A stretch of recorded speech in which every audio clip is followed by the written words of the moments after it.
சிதம்பரம் மக்களவை தொகுதி எனது சொந்த தொகுதி. இந்த முறையும் இங்குதான் நான் போட்டியிடுவேன் என்று தொகுதி உடன்பாடு நடந்து கொண்டிருந்த நேரத்தில் விடுதலை சிறுத்தைகள் கட்சி தலைவர் திருமாவளவன் தெரிவித்திருந்தார்.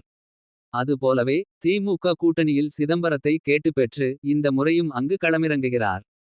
சிதம்பரம் தொகுதி கடலூர், பெரம்பலூர், அரியலூர் ஆகிய 3 மாவட்டங்களை உள்ளடக்கிய தொகுதியாகும். 2004 மக்களவை தேர்தல் வரை இந்த தொகுதி சிதம்பரம், புவனகிரி, காட்டு மன்னார்கோவில், தனி, மங்களூர், தனி, குறிஞ்சிப்பாடி, விருத்தாசலம் ஆகிய சட்டப்பேரவை தொகுதிகளை உள்ளடக்கியதாக இருந்தது. 2008 இல் தொகுதி மறுசீரமைப்பில் மங்களூர், திட்டக்குடி, விருத்தாசலம், குறிஞ்சிப்பாடி ஆகிய தொகுதிகள் கடலூர் மக்களவை தொகுதியில் சேர்க்கப்பட்டன.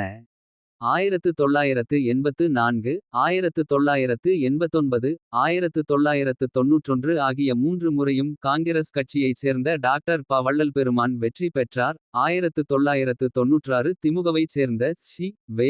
கணேசன் வெற்றி பெற்றார். தற்போதைய தொழிலாளர் நலத்துறை அமைச்சராக இருப்பவர் 1998 பாமகவைச் சேர்ந்த எழில்மலை வெற்றி பெற்றார். 1999, 2004 இல் பாமகவைச் சேர்ந்த இ. பொன்னுசாமி வெற்றி பெற்றார். 2009 இல் வி.சி.க. தலைவர் திருமாவளவன் வெற்றி பெற்றார். 2014 இல் அதிமுகவைச் சேர்ந்த மா. சந்திரகாசி வெற்றி பெற்றார். இவருடன் பா.ஜ.க. வேட்பாளர் பி. கார்த்தியாயினி, அதிமுக வேட்பாளர் மா. சந்திரகாசன், நாம் தமிழர் கட்சி வேட்பாளர் இரா. ஜான்ஜிராணி, பகுஜன் சமாஜ் கட்சி வேட்பாளர் க. நீலமேகம் மற்றும் 9 சுயேட்சைகள் போட்டியில் இருந்தாலும் முக்கிய போட்டியாளர்களாக விடுதலை சிறுத்தைகள், அதிமுக, பா.ஜ.க. வேட்பாளர்கள்தான் உள்ளனர். வெற்றி பெற்ற பிறகு தொகுதிக்கு வந்து மக்களை சந்திக்கவில்லை, தொகுதிக்கு எதுவும் செய்யவில்லை என்ற மனக்குறை திருமாவளவன் மீது மக்களிடம் அதிக அளவில் உள்ளது. ஆனாலும் தி.மு.க. விடுதலை சிறுத்தை கட்சிகளின் வாக்கு வங்கியை நம்பி களம் காண்கிறார்.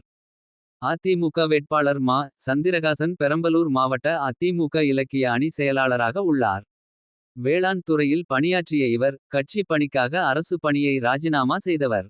கடந்த உள்ளாட்சி தேர்தலில் இவரது மனைவி அம்பிகா சந்திரகாசன் அரியலூர் மாவட்ட கவுன்சிலராக தமிழக அளவில் அதிக வாக்குகள் வித்தியாசத்தில் வெற்றி பெற்றார். தொகுதிக்கு புதியவரான கார்த்தியாயினி பாமக மற்றும் கூட்டணி கட்சிகளின் வாக்கு வங்கியை நம்பி களம் இறங்கியிருக்கிறார். இவர்களுடன் நாம் தமிழர் கட்சி வேட்பாளர் இரா. ஜான்சி ராணியும் வழக்கமான வாக்குகளை வசப்படுத்த பிரச்சாரத்தில் ஈடுபட்டு வருகிறார். இந்த தொகுதியில் 7,49,623 ஆண் வாக்காளர்கள், 7,61,206 பெண் வாக்காளர்கள், 86 இதர வாக்காளர்கள் என மொத்தம் 15,10,915 வாக்காளர்கள் உள்ளனர். கொள்ளிடத்தில் தடுப்பணை அமைக்கப்படவில்லை. நீண்டகாலமாக தொகுதி மக்களால் வலியுறுத்தப்படும் முந்திரி தொழிற்சாலை அமைக்கப்படவில்லை. நிரந்தர வெள்ள தடுப்பு பணிகள் மேற்கொள்ளப்படவில்லை. சுற்றுலா மற்றும் ஆன்மீக நகரமான சிதம்பரத்தில் முக்கிய ரயில்கள் கூட நின்று செல்வதில்லை. சிதம்பரம், காட்டுமன்னார்கோவில், ஜெயங்கொண்டம் ரயில் பாதை திட்டம் பல ஆண்டுகளாக கிடப்பில் போடப்பட்டுள்ளது.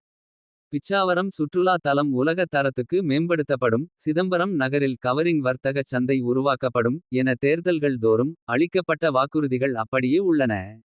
சிதம்பரம் தொகுதியில் வன்னியர் சமூகத்தினர் 35%, பட்டியல் இனத்தவர் 31%, உடையார், மூப்பனார், முதலியார், பிள்ளைமார், யாதவர், ரெட்டியார் மற்றும் பிற சமூகத்தினர் 28%, முஸ்லிம்கள் 3%, கிறிஸ்தவர்கள் 3% உள்ளனர்.